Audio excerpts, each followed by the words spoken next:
د لاوې دنیا ته وتښتېدو. هلته هغه دومره خطرناک تور جادو حاصل کړ چې د انسان له تصور نه هم بهر وو. او اوس هغه بیرته راغلی دی د انتقام لپاره، د تباهۍ لپاره او د ټولې دنیا د غلامولو لپاره. ځمکه لږ لږ رپېده. لرې د غرونو ترمنځ له یوې زړې سمڅې نه سره رڼا راوتله. ځمکه چاودېږي او د سمڅې په منځ کې یو غټ تور بلاک هول خلاصېږي. له هغه تور بلاک هول نه ورو ورو یو ویرونکی انسان راوځي. سر یې د انسانو، خو ټول بدن یې د سوځېدلې لاوې نه جوړ شوي و. هغه و جلاد. جلاد دواړه لاسونه آسمان ته پورته کوي. د هغه په لاسونو کښې تورې او سرې بریښناوې رازما کیږي او بیا هغه جادویي ریز سیده په سکونه او ارمان بابا حمله کوي. سکونه. صرف په یوه لحظه کښې جلاد سکونه مات کړی وو او اوس د هغه مخې ته هیڅوک نه وو. په تیر پارت کښې تاسو ولیدل چې سکونه خطرناک جادوګر زرار مات کړ. خو د هغې جګړې په آخر کښې یو بل تور طاقت پیدا شو، جلاد، چې له مرګه بچ شو.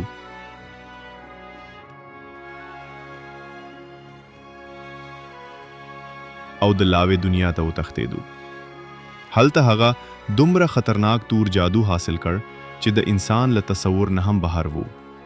او اوس هغه بیرته راغلی دی د انتقام لپاره، د تباهۍ لپاره او د ټولې دنیا د غلامولو لپاره. شپه وه. په آسمان تورې وریځې ګرځېدې. ځمکه لږ لږ رپېده. لرې د غرونو ترمنځ له یوې زړې سمڅې نه سره رڼا راوتله. سکونه او ارمان بابا ورو ورو د سمڅې په لور روان وو. زوی سکونه پرون شپه چې زلزله راغله، هغه له همدې سمڅې نه راوتلی وه. ما په خپل ټول ژوند کې دومره ویرونکې هوا نه ده محسوس کړې. زه هم یو عجیب تور طاقت محسوسم. داسې ښکاري لکه تیاره چې ژوندی شوې وي. ناڅاپه د سمڅې دننه زوروره چاودنه کیږي.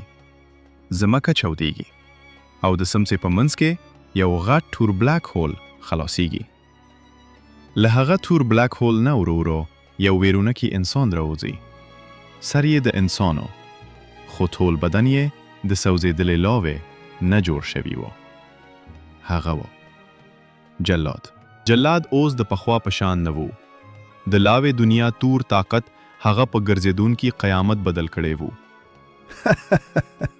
اوس ما د نړۍ هیڅ طاقت نسی درولي.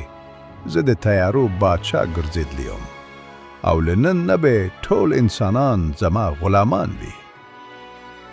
جلاده، ستا ظلم نن ختمیږي. تا زما مخې ته د یو کمزوري څراغ نه زیات هیڅ نه یې. جلاد دواړه لاسونه آسمان ته پورته کوي. د هغه په لاسونو کښې تورې او سرې بریښناوې رازما کیږي او بیا هغه جادویي ریز سیده په سکونه او ارمان بابا حمله کوي. سکونه. صرف په یوه لحظه کښې جلاد سکونه مات کړی وو او اوس د هغه مخې ته هیڅوک نه وو. سهار کیږي. د کلي خلک په ویره کښې منډې وهي. جلاد په هوا کښې ولاړ وو. د هغه لاندې د لاوې ویالې روانې وي. هغه د خپلو جادویي زنجیرونو په مرسته د کلي خلک بندیانوي. تاسو ټول اوس زما غلامان یاست. هر ورځ به ستاسو له منځه یو انسان په خم او خرم به او نور ټول به یې چیغې اوري. په کلي کښې ویره خپریږي. جلاد صرف انسانان نه بندیانول. هغه د هغوی امید هم ختمولو. د ځنګ لغاړه سکونه ورو ورو سترګې خلاصوي. سر یې سخت درد کوي. ارمان بابا هم څنګ ته هوش ته راځي. موچ چیرته یو؟ زویه، جلاد د کلی خلک بندیان کړي دي. زه هغه ونه شو درولای.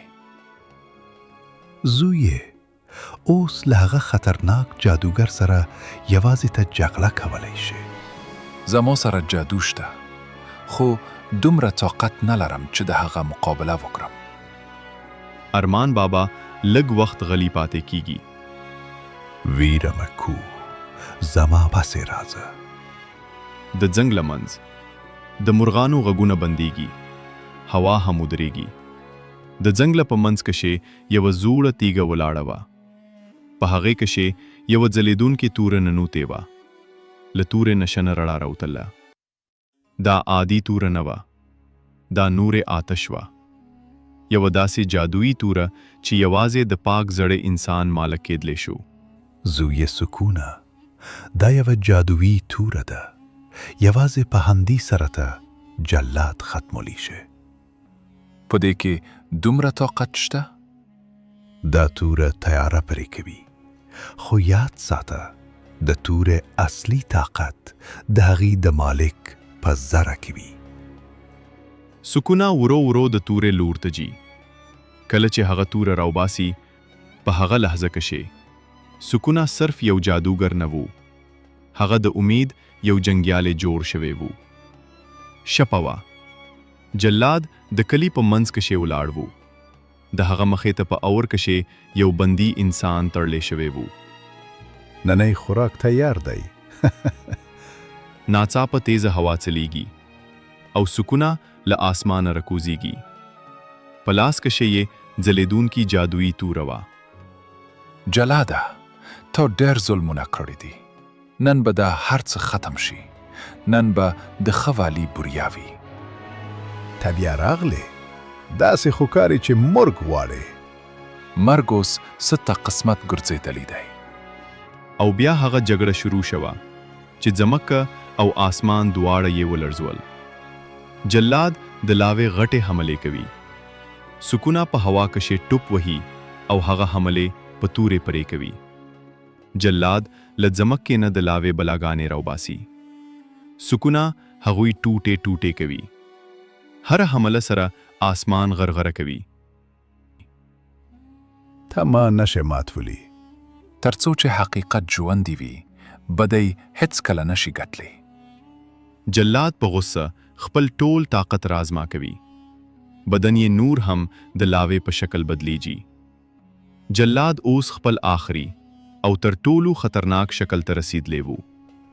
هغه مستقیم پر سکونه حمله کوي. خو په همدې وخت کې سکونه خپل جادویي توره په کلکه نیسي. له تورې نه شنه رڼا راوځي.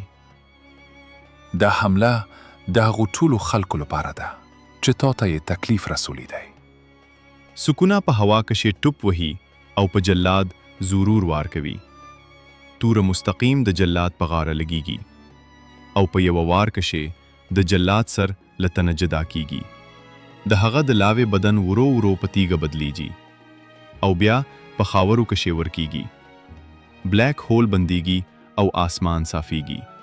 نو دوستانو، د سکونه او جلاد دا خطرناکه جګړه تاسو ته څنګه ښکاره شوه؟ که کیسه مو خوښه شوې وي نو ویډیو لایک کړئ، شیر یې کړئ او پښتو کهانی هب ضرور سبسکرایب کړئ او کامنت کې ولیکئ. په راتلونکې کیسه کې سکونه له کوم نوي دشمن سره مخ شي.